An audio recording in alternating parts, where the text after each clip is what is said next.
কই গো গিন্নি, আমি মাঠে গেলাম চাষ করিতে। মা, ও মা, তুমি এখন পর্যন্ত ঘুমিয়ে আছো? তোমার কি শরীর খারাপ?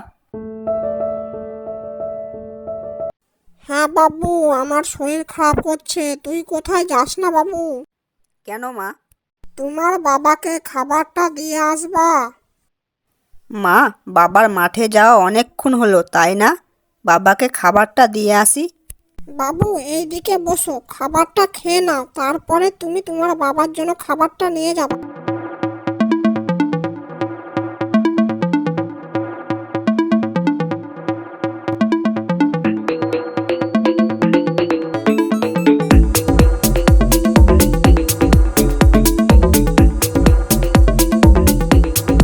বাবা, ও বাবা, খেয়ে যাও, মা খাবার পাঠিয়েছে, গরম গরম খাবার, খেয়ে যাও, না হলে ঠান্ডা হয়ে যাবে। আসছি রে বাবা, তুই গাছের তলায় দাঁড়া, রোদে পুড়িস না যেন।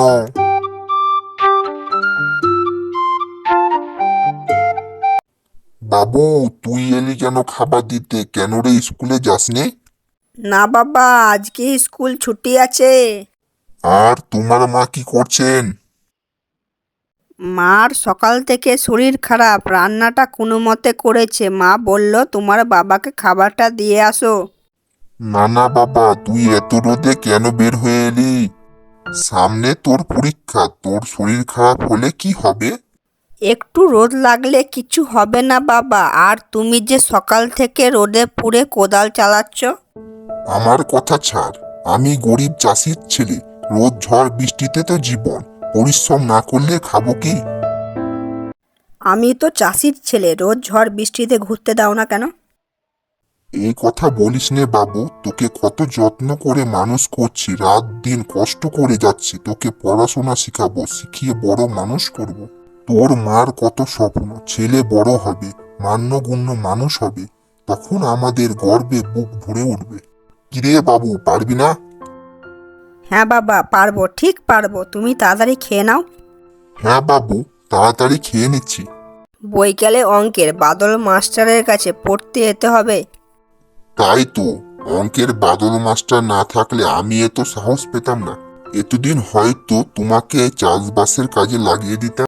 অঙ্কের বাদল মাস্টার বলেছেন ভালো রেজাল্ট করলে শহরের বড় স্কুলে কলেজে ভর্তি হওয়া যায়। আমি শহরে পড়তে যাব বাবা। হ্যাঁ রে বাবা, ঠিক যাবি, অনেক খরচা হবে জানি, তবে আমি আরো পরিশ্রম করব, ঠিক দেখবি, তোকে অনেক অনেক পড়াশোনা করাবো। সারাদিন পরিশ্রম করে কত টাকা ইনকাম করি। আয় একটু খেয়ে নে আমার সঙ্গে। মা আমাকে খাইয়ে পাঠিয়েছে। খেয়েছিস তো খেয়েছিস, আয় একটু হাঁ কর, খা তো আমার সঙ্গে। আচ্ছা বাবা, আমি আসি তাহলে। সাবধানে বাবু, ছায়ায় ছায়ায় চলে যা, রোদ না লাগে যেন। তোমার কি এখনো শরীর খারাপ করছে? না, এখন শরীরটা ভালো লাগছে। ছেলেটার সামনে পরীক্ষা, তার আগে বিছানায় যেন না পড়ে। পরীক্ষার জন্য কত খাটছে ছেলেটা। দেখো মুস্কান, আমার ছেলেটার কোনো অভাব না থাকে। সে তো সব সময় চেষ্টা করছে গো। গরিব চাষি আমি, কতটুকু বা আমার সামর্থ্য, সব সময় ঈশ্বরকে ডাকো, ছেলেটা যেন বড় মানুষ হয়। এই যে আরিয়ান, এইদিকে আসুন তো, ভালো খবর আছে। মাস্টার মহাশয়, আপনি মাঠে? ভালো খবর গো, তাই তো ছুটে এলাম নিজের মুখে আপনাকে জানাতে। আপনার ছেলে গো খুব ভালো রেজাল্ট করেছে, আমাদের গ্রামের স্কুলের মুখ উজ্জ্বল করেছে। তাই নাকি মাস্টার মহাশয়? হ্যাঁ গো। আমি ভাবতেই পারি না আমার মতো গরিব চাষির ছেলে আজ ভালো ফল করেছে। আপনাকে কি বলে ধন্যবাদ জানাই, আমি তো আপনাদের মতো লেখাপড়া জানা লোক নয়। এই দেখুন, ভালো করে মূল কথাটা বলতে পারি না। না না, এমন কথা বলছেন কেন? আপনি ছেলের শিক্ষার জন্য যা করেছেন তা তো অন্যদের কাছে প্রেরণা হয়ে থাকবে। আর আপনি কেন, আমরাও তো আপনার কাছে কৃতজ্ঞ।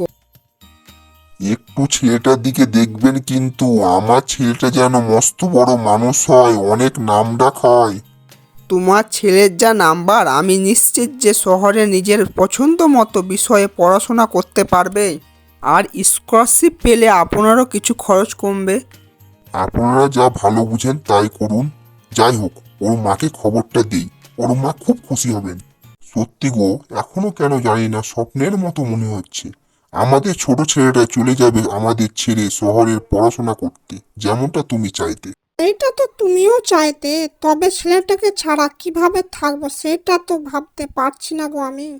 মা, আমি তো বাইরে পড়াশোনা করতে যাচ্ছি, পড়াশোনা শেষ করে তো আবার গ্রামেই ফিরে আসবো। এত পড়াশোনা করে গ্রামে এসে কি করবি? তোকে তো আর আমাদের মতো এত কষ্ট করে চাষবাস করতে দেব না। তাহলে তো আমরা চলে যাব তোর কাছে, কিরে ভালো হবে না? হ্যাঁ মা, তাই হবে। আজ যেন মাঠে যেও না গো, কাল থেকে তোমার শরীরটা খুব খারাপ। ও কিছু না, চাষির বেটা চাষি আমি, রোদ ঝড় বৃষ্টিতে আমাদের জীবন। কেউ সাথ দেখ বা না দেখ, আমার শরীর তো কখনো সাথ ছাড়বে না। কেন এক কথা বলো বারে বার? কেন আমিও নিজেকে বুঝিয়ে রাখতে পারছি না। এ কেমন বিচার ঈশ্বর? ঈশ্বরের বা দোষ কি, যে যেমন কপাল নিয়ে আসে দুনিয়াতে, কেউ থাকুক বা না থাকুক, আমি তো আছি মুস্কান তোমার সঙ্গে। এই বুড়ো হাড়ে পরিশ্রম করে সংসার চালাবো ঠিকই। আমি সংসারের কথা ভাবি না যেন গো। কি খেলাম, কি পড়লাম, ঘুরে ফিরে একই চিন্তা, ছেলেটা কেমন আছে। বাবা, শহরের পড়াশোনা শেষ, একটা বিদেশি কোম্পানির চাকরি পেয়েছি। বাইরে চলে যা তুই, যা চলে যা, বড় মানুষ হ তুই। মাঝে মধ্যে বুড়ো বাবা মার খোঁজ খবর নিস। আবার ভুল ভাল কথা বলছো তুমি। ছেলেটা আমার বাড়িতেই থাকবে, বাড়িতেই থেকে চাকরি করবে। কি বলতে চাইছো তুমি? বাবা, আমি চাষবাসের ওপর পিএইচডি করেছি, নতুন প্রযুক্তির দ্বারা চাষবাস করাবো। বাবা, আমি চাষির ছেলে, আমি জানি কত কষ্ট করে চাষবাস করা। তার জন্য তো নতুন প্রযুক্তির দ্বারা চাষবাস করাবো। গ্রামের লোকেরা যাতে কম পরিশ্রমে বেশি ফসল ফলাতে পারে, তারা আন্তরিক বাজারে বিক্রি করতে পারে। বাবু, তুই চাষবাসের ওপর পড়াশোনা করেছিস? হ্যাঁ গো বাবা, আমি চাষির ছেলে, চাষিদের দুঃখ কষ্ট দূর করাবো না। কাল থেকে দুজনে মিলে নতুন প্রযুক্তির দ্বারা চাষবাস শেখাবো। আমাদের ছোট্ট গল্প এখানেই শেষ হলো। আপনাদের যদি ভিডিওটা ভালো লেগে থাকে চ্যানেলটাকে সাবস্ক্রাইব করুন, ভিডিওটাকে লাইক করুন, শেয়ার করুন।